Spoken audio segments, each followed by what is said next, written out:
Salut, bienvenue dans Comme Alex et Letty. Je suis Laetitia, cofondatrice de Alexandre et Laetitia, une agence de conseil et de communication.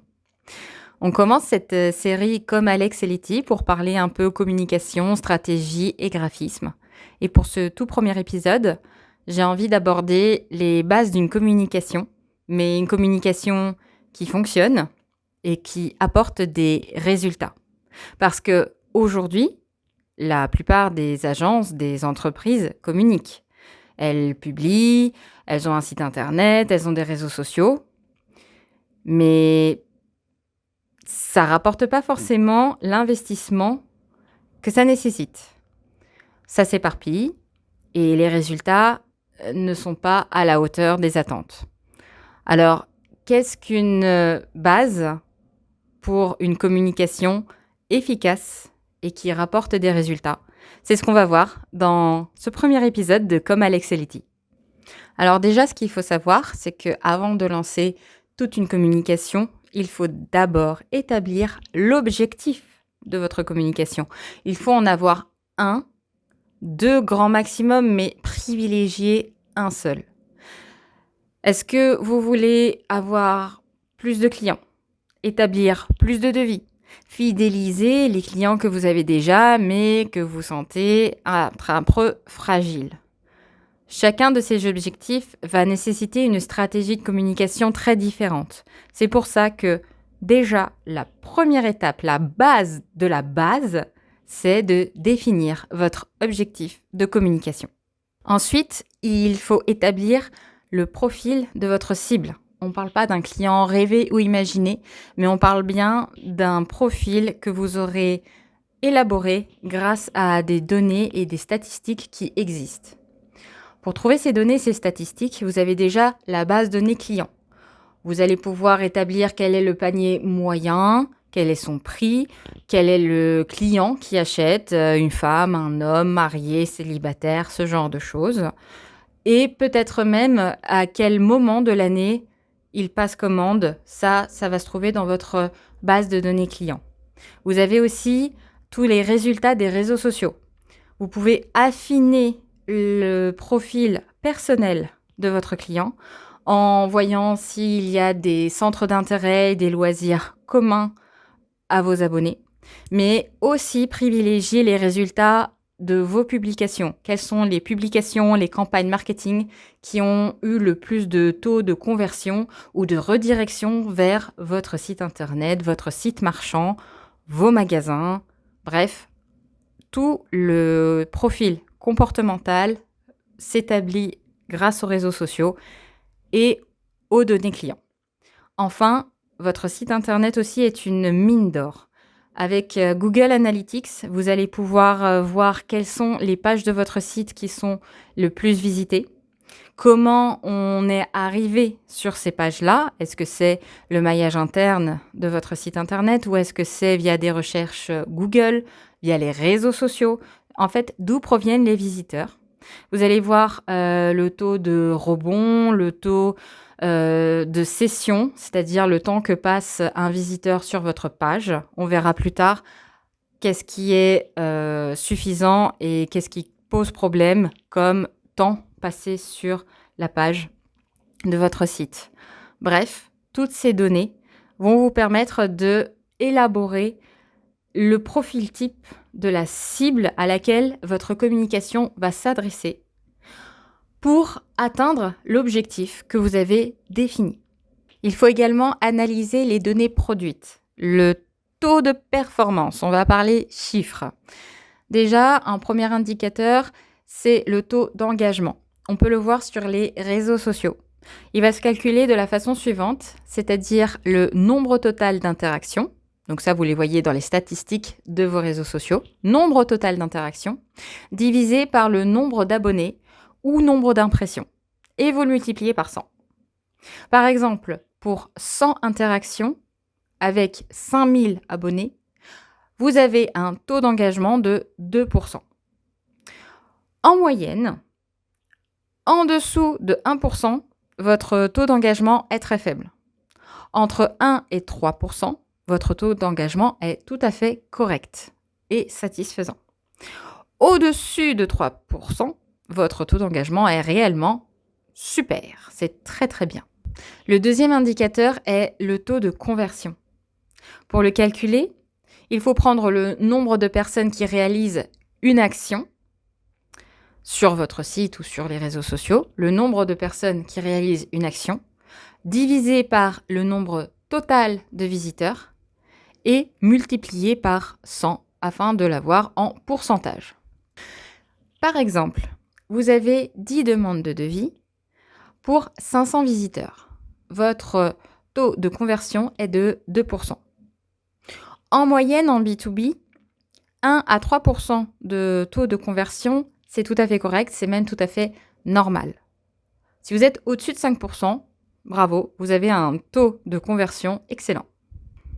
Le troisième indicateur est la durée moyenne de session. On en parlait tout à l'heure. C'est le temps que votre visiteur va passer sur votre page. C'est une donnée que Google Analytics vous donne. En moyenne, si le visiteur reste moins de 30 secondes sur la page, c'est qu'il y a un souci avec votre page. Elle est peut-être trop longue, elle est peut-être pas assez percutante, pas assez claire, mais en tout cas, moins de 30 secondes, c'est un très mauvais score. Entre 1 à 2 minutes, le score est tout à fait correct, c'est la moyenne. Au-dessus de 2 minutes, c'est un très bon signal d'intérêt du visiteur. Ça veut dire que la page suscite réellement un intérêt dans le visiteur et vous allez devoir analyser cette page pour savoir est-ce que c'est le ton, est-ce que c'est les images ou quoi d'autre qui intéresse votre visiteur. Le troisième indicateur, c'est les sources de trafic. En fait, ça va définir d'où viennent les visiteurs. Là encore, des données que Google Analytics fournit. Est-ce que les visiteurs viennent directement de Google en ayant tapé votre nom, donc du trafic direct, ou est-ce qu'ils viennent de Google en ayant tapé des mots-clés, donc c'est le trafic organique? Est-ce qu'ils viennent des réseaux sociaux? Est-ce qu'ils viennent de campagnes que vous avez achetées, de campagnes marketing payantes?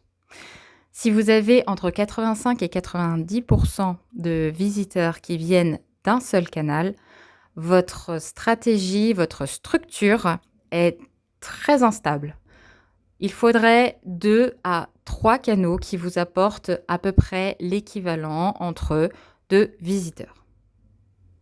Enfin, le cinquième indicateur, c'est le coût d'acquisition.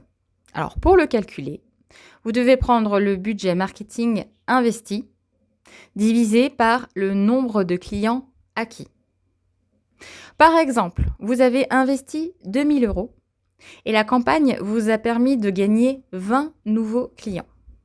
Ça veut dire que chaque client vous a coûté 100 €. La deuxième question dans ce procédé est quelle est la valeur moyenne que vous rapporte un client? Si un client dans votre base de données vous rapporte en moyenne 1 500 € de chiffre d'affaires par an, l'investissement de 100 € est très rentable. Beaucoup de calculs à faire, mais ce sont des données très importantes à avoir en tête et à analyser pour établir votre base de communication. On va enfin parler graphisme. Donc, vous voyez, ça arrive quand même assez après les premières analyses. Mais le graphisme a aussi son importance dans la communication, évidemment. En fait, on va vérifier que tous vos supports de com sont cohérents. Est-ce que vous utilisez toujours votre logo, les mêmes typographies et les mêmes couleurs, quel que soit le support de communication, sur votre site, sur vos flyers, sur vos cartes de visite? Est-ce que vous avez toujours la même identité visuelle? Est-ce que vous avez toujours le même discours, que ce soit sur les prestations que vous vendez, mais aussi sur le ton? Est-ce que vous voyez? Est-ce que vous tutoyez? Est-ce que vous utilisez plutôt des phrases directes ou est-ce que vous êtes plutôt storytelling? Bref, toute la cohérence sur tous les supports est très importante car dès qu'il y a une dissonance, vous perdez la confiance de vos prospects, de vos clients. Enfin, dernier point pour une base de communication qui apporte des résultats, c'est l'ajustement. On a fait beaucoup d'analyses de données et de calculs pour la mettre en place, il ne faut surtout pas s'arrêter là. Même quand la communication est lancée, il faut garder un œil sur toutes ces données, car on ne vise pas juste forcément du premier coup, rien n'est gravé dans le marbre. S'il faut ajuster, il faut ajuster et ne pas hésiter. Des fois, c'est une erreur d'analyse de données et des fois, c'est des facteurs extérieurs, les élections municipales par exemple, qui peuvent influencer votre cible et du coup perturber son fonctionnement et ses habitudes. Alors, ne pas hésiter à toujours garder un œil sur les données, les analyser et rectifier le tir si besoin.